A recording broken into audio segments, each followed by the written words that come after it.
Hello friends, मैं माधुरी श्रीवास और आज हम पढ़ने वाले हैं female ovary and ovulation. Female ovary मतलब मादा अंडाशय और ओव्यूलेशन का मतलब है अंडोत्सर्ग। अंडोत्सर्ग की मतलब है कि ओवरी से अंडा या ओवम रिलीज होना। ओके, तो आइए हम देखते हैं। यदि आप मेरे नए व्यूवर हैं तो प्लीज पहले के वीडियो को देख ले। पहले जो मैंने फीमेल रिप्रोडक्टिव ऑर्गन के 2 पार्ट्स हमने बनाए हैं, तो प्लीज उसे आप जाकर देख लें, तभी आपको ये समझ में आने वाला है। और फ्रेंड्स, यदि आपको ओव्यूलेशन के बारे में पूरी जानकारी चाहिए तो प्लीज प्लीज प्लीज आप इस वीडियो को लास्ट तक देखना ना भूलें। लास्ट तक देखेंगे तभी आपको सब कुछ समझ में आएगा। ओके, तो देखते आइए। तो सबसे पहले हम देखते हैं कि ये ओवरी का एक बार स्ट्रक्चर देख लेते हैं ताकि हम कुछ भी मिस ना करें। ओके, तो ये देखिए, ये ओवरी है। ओवरी के साइड में जो ये लेयर दिख रहा है ना, इसे हम बोलते हैं इपिथीलियम। ओके, और ये जो ओवरी है वो यूट्रस से कनेक्टेड होती है किसके द्वारा? ब्रॉड लिगामेंट के द्वारा, बाहर की ओर, लेकिन अंदर की ओर मीजोवेरियम के द्वारा जुड़ी होती है। तो ये हो गया मीजोवेरियम। और ये जो है ब्लड वेसल, जो कि यूट्रस से डायरेक्ट कनेक्टेड होती है, और ये यहाँ मेड्यूला में बिखरी रहती। ठीक है, ये बीच वाले भाग को ओवरी के मेड्यूला कहते हैं। और मेड्यूला से जर्मिनल इपिथीलियम तक के बीच में जो पार्ट्स है, भाग है, उसे हम कॉर्टेक्स कहते हैं। ओके, और कॉर्टेक्स और मेड्यूला को हम एक साथ क्या कहते हैं? इसे स्ट्रोमा कहते हैं। ऐसे यहां लिख दूं मैं, स्ट्रोमा। ओके, तो कॉर्टेक्स और मेड्यूला को हम एक साथ क्या कहेंगे? स्ट्रोमा कहेंगे। तो आइए देखते हैं कि ओवम का फॉर्मेशन तो नहीं कहना चाहिए, ओवम का एक पुटिकट का डेवलपमेंट ओवम के रूप में किस तरह होता है। ठीक है, सही आंसर यही है। ठीक है, तो आइए देखते हैं। ये देखिए, यहाँ पर ओवरी में क्या पाया जाता है? ओविजरस ट्यूब, यानी कि ये जो और ये जो दो है ना, ये प्राइमोर्डियल सेल्स हैं। जो प्राइमोर्डियल सेल्स का मतलब ये है आदि पुटक। आदि मतलब कि पुराना होता है, आप जानते ही हैं कि आदि मतलब पुराना होता है। तो पुराना हम इसे क्यों कह रहे हैं, तो उसके लिए मैं आपको एक छोटी स्टोरी सुनाऊंगी, उसे आप ध्यान से सुनिएगा। जब कोई भी लड़की, ठीक है, जब कोई भी लड़की अपने माँ के गर्भ में होती है और उसका डेवलपमेंट होता रहता है, तो जब उसके माँ के गर्भ में रहती है वो, और उसका ओवरी डेवलपमेंट हो चुका होता है, तभी, ठीक है, जन्म से पहले ही उसके ओवरी में बहुत सारे छोटे छोटे फॉलिकल्स यानी कि पुटिकाएं प्रेजेंट होती है। वही पुटिकाएं प्यूबर्टी एज आने पर क्या होती हैं? डेवलपमेंट होना स्टार्ट होती है। वो पुटिकाएं ही डेवलपमेंट यानी ग्रो करना स्टार्ट करती हैं और एक ओवा का रूप ले लेती हैं। इस स्टोरी का कहने का ये मतलब है कि ओवा कभी भी ओवरी में बनता नहीं है, मतलब प्यूबर्टी एज आने पर ओवा बनने का स्टार्ट नहीं होता। जैसे कई लोग सोचते होंगे कि जब प्यूबर्टी एज आती है, जब मेंस्ट्रुएशन स्टार्ट होता है, तभी ओवा बनती है, तो ये गलत बात है। क्योंकि ओवा का जो छोटा सूक्ष्म रूप है वो जन्म के पहले ही लड़कियों के ओवरी में प्रेजेंट होता है, और वो मिलियन की संख्या में होता है। और वो क्या होता है, जब जन्म लेता है जब लेती है कोई भी लड़की जन्म अपने माँ के गर्भ से, तब उसकी ओवरी में बहुत सारे मिलियंस में पुटिकाएं रहती हैं, जो कि 10-12 साल की उम्र के आते आते में घट कर हजारों की संख्या में ही बच जाती हैं। और जो हजारों की संख्या में पुटिकाएं बची होती हैं, वही जब प्यूबर्टी एज आती है, जब 12 साल की एज, जब मेंस्ट्रुएशन स्टार्ट होता है, तो वही पुटिकाएं डेवलपमेंट होकर ओवा का रूप ले लेती है। ठीक है, पर इसमें एक सिचुएशन और भी है। देखिए, मिलियंस में से 1000 बचे। अब 1000 जो है, हर महीने मेंस्ट्रुएशन होती है और हर लड़की के पास 2 ओवरी होती है, तो दोनों ओवरी हर महीने इस ओवरी से एक ओवर निकलेगी, फिर उसके अगले महीने इस ओवरी से निकलेगी। ये मैंने पिछले वीडियो में भी बताया था।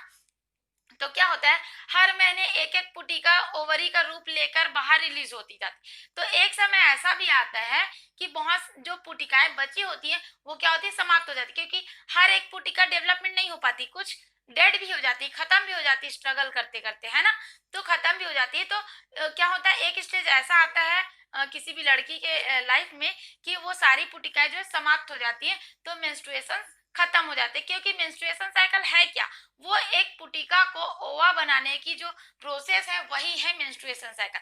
हम आगे की वीडियो में मेंस्ट्रुएशन साइकिल को फुल डिटेल में पढ़ेंगे, बट मैं इतना ही बता दूं कि मेंस्ट्रुएशन साइकिल वही है जो पुटिकाओं को ओवा के रूप में डेवलप करती है। ठीक है, तो ये तो हो गया इसका एक स्टोरी।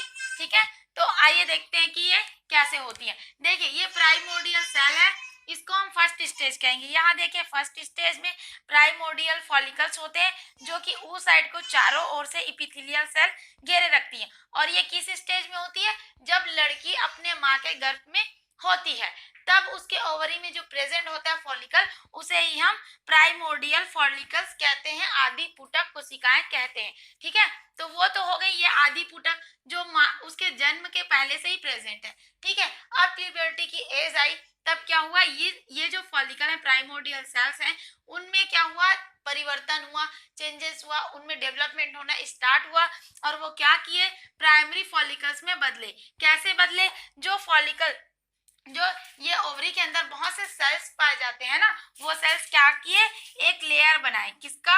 उस साइड के चारों ओर सिर्फ एक लेयर बनाएंगे। और जब एक लेयर बनेगा, ये देखो ये बीच में उस साइड है, इसके चारों ओर एक लेयर बना, ये मैंने यहाँ पर भी दिखाया है, एक लेयर बना, तो उस स्टेज को हम स्टेज 2 कहेंगे और उसे उस फॉलिकल इस फॉलिकल्स को हम क्या कहेंगे, प्राइमरी फॉलिकल। देखिए स्टेज 1 तो पहले ही होता है। स्टेज 1 जब वो लड़की जन्म लेती है तभी स्टेज 1 उसका प्रेजेंट होता है। ठीक है, तो स्टेज 1 क्या है, जन्म के समय ही जो फॉलिकल्स प्रेजेंट है उसे प्राइमोर्डियल या आदि पुटक कहते हैं, वो फर्स्ट स्टेज।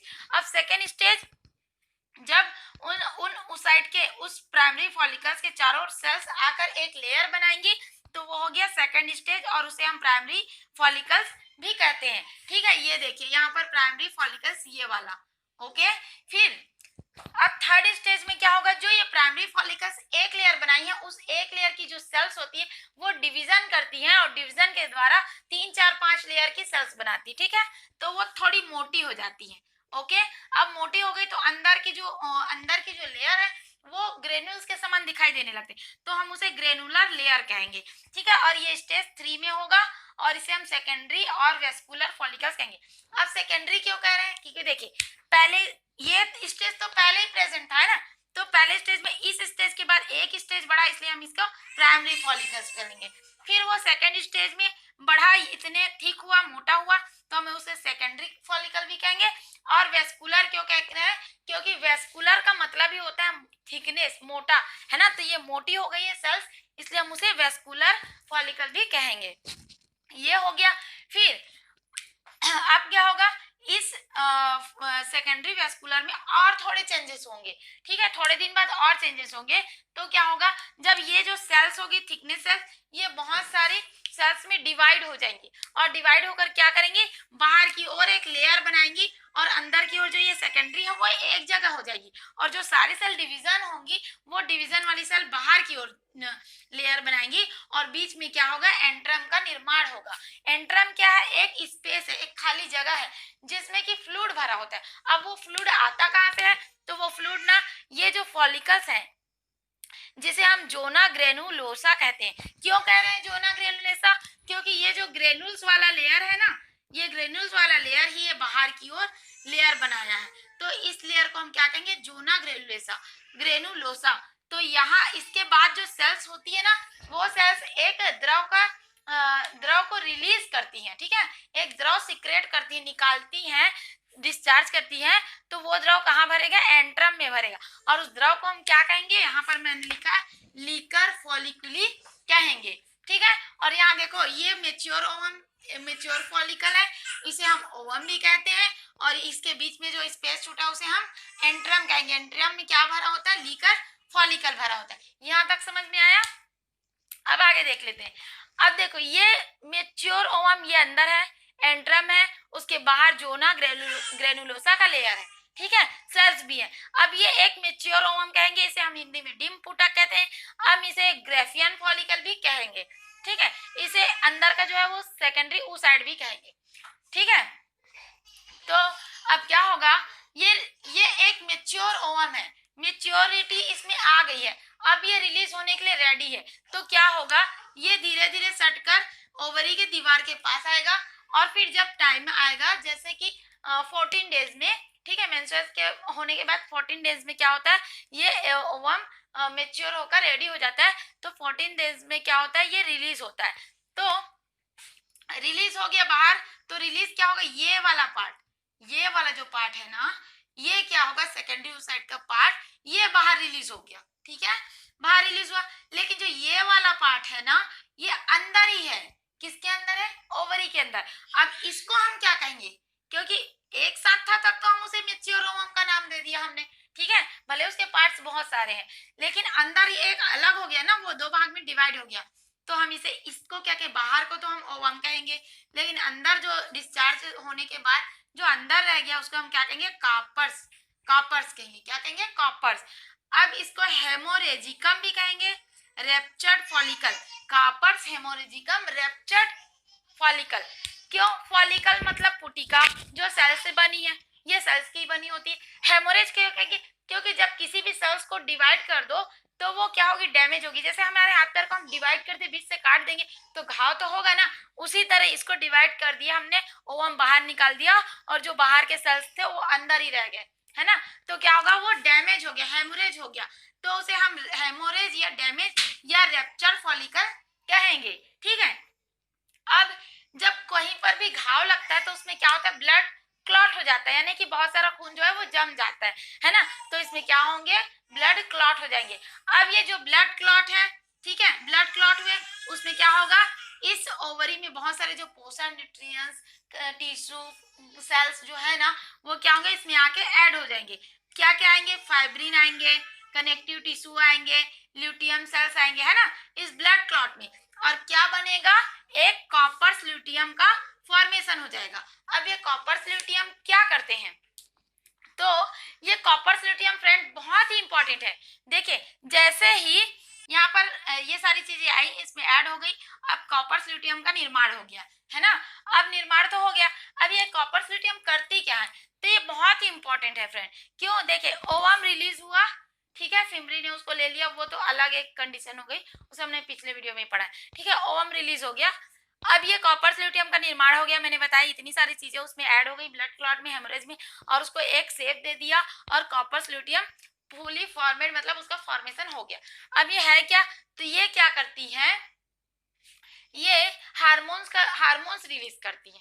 कौन से हार्मोन्स? एस्ट्रोजन और प्रोजेस्टेरोन। तो जो एस्ट्रोजन हार्मोन है वो तो सेकेंडरी सेक्सुअल कैरेक्टर को शो करता है, लेकिन जो प्रोजेस्टेरोन है, प्रो से आपको याद रखना है कि प्रो से प्रेगनेंसी, ठीक है, प्रोजेस्टेरोन हार्मोन प्रेगनेंसी के लिए रिस्पॉन्सिबल होता है। जब प्रेगनेंसी हुई, अगर ये ओवम फर्टिलाइजेशन हुआ और ये जाइगोट का फॉर्म लेगा और ये कहाँ जाएगा? यूट्रस में जाएगा। तो यूट्रस की दीवार को कौन स्ट्रॉन्ग करेगा? मैंने पहले ही वीडियो में बताया कि हार्मोन्स करते हैं। तो हार्मोन्स को रिलीज कौन करता है? ये मैंने नहीं बताया था, है ना। तो हार्मोन्स को रिलीज कौन करेगा?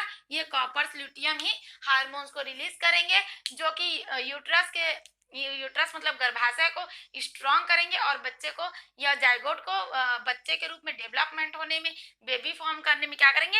हेल्प करेंगे। और यदि ये कॉपर स्ल्यूटियम क्या हो गया, मान लो यहाँ फर्टिलाइजेशन हुआ, तब तो ये कॉपर स्ल्यूटियम रिलीज कर रहा है हार्मोन, और उधर जाइगोट का फॉर्मेशन हो गया, बेबी डेवलप हो रही है ना। और यदि आधे रास्ते में, यदि इधर 4 महीने 6 महीने यानी प्रेगनेंसी हुआ है, और अगर ये कॉपर स्ल्यूटियम क्या होगा?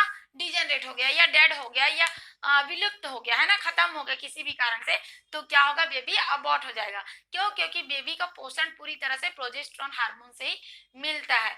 तो ये बेबी के फॉर्म होने में बहुत बड़ा रोल निभाते हैं, क्योंकि कॉपर स्ल्यूटियम जो हार्मोन रिलीज करते हैं उन्हीं से बेबी फॉर्म होता है, ठीक है। तो देखिए, यदि फर्टिलाइजेशन हुआ तो ये कॉपर स्ल्यूटियम हार्मोन रिलीज करेंगे और बेबी फॉर्म होगा, और यदि फर्टिलाइजेशन नहीं हुआ तब क्या होगा, है ना। ये भी तो एक सिचुएशन है, फर्टिलाइजेशन इस ओवम का नहीं हुआ तो ये कॉपर स्ल्यूटियम जो है वो धीरे धीरे डिजेनरेट होंगी और ओवरी के अंदर क्या होंगी? विलुप्त हो जाती है, खत्म हो जाती है, मतलब डेड हो जाती है, ठीक है। अब मैं आपको बता दूं, ये जो इतना सारा प्रोसेस है ना, ये जो प्रोसेस चल रहा है, इसको कंट्रोल कौन करता है? हम जानते हैं कि हमारे शरीर में जितने भी कार्य होते हैं उसको सबको कंट्रोल करने का काम कौन करता है? हमारा ब्रेन करता है। तो ब्रेन क्या करता है? बहुत सारे ऑर्गन को कंट्रोल करता है, ऑर्गन्स उन सारे कार्यों को कंट्रोल करती है ना।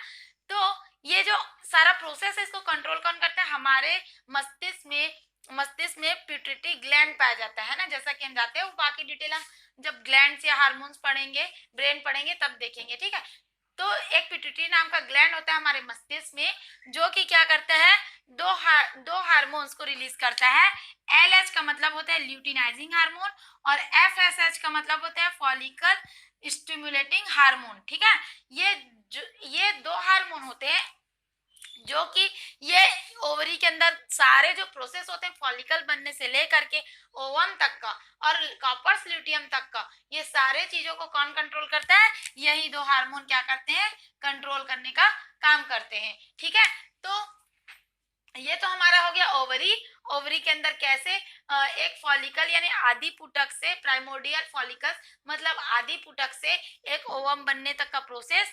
तो आई होप फ्रेंड्स कि मैं आपको समझा पाई हूँ, इस वीडियो के माध्यम से कुछ हेल्प हुआ हो आपका। और यदि आपका हेल्प हुआ हो तो प्लीज वीडियो को लाइक करें, मेरे चैनल को सब्सक्राइब करें और जैसे ही आप सब्सक्राइब करेंगे तो बेल आइकन को जरूर प्रेस करें। उसके बाद प्रेस करने के बाद ही ऑल का ऑप्शन आएगा, तो ऑल को प्रेस करने पर ही आपको मेरे हर वीडियो का नोटिफिकेशन जो है वो आपके मोबाइल पर मिलेगा। ठीक है, तो फ्रेंड यदि आपको ये वीडियो पसंद आया हो तो प्लीज लाइक करें और कमेंट बॉक्स में जाकर कमेंट करें, ताकि मुझे पता चले कि मैंने जो पढ़ाया वो आपकी समझ में आया या नहीं आया। और यदि नहीं आया हो तो भी आप कमेंट कर सकते हैं, मुझे पता तो चलेगा कि मेरे पढ़ाने में कमी क्या है, तो मैं उसे सुधार सकती हूँ, है ना। तो प्लीज फ्रेंड आप सब्सक्राइब करना, शेयर करना बिल्कुल ना भूलें। Thank you very much.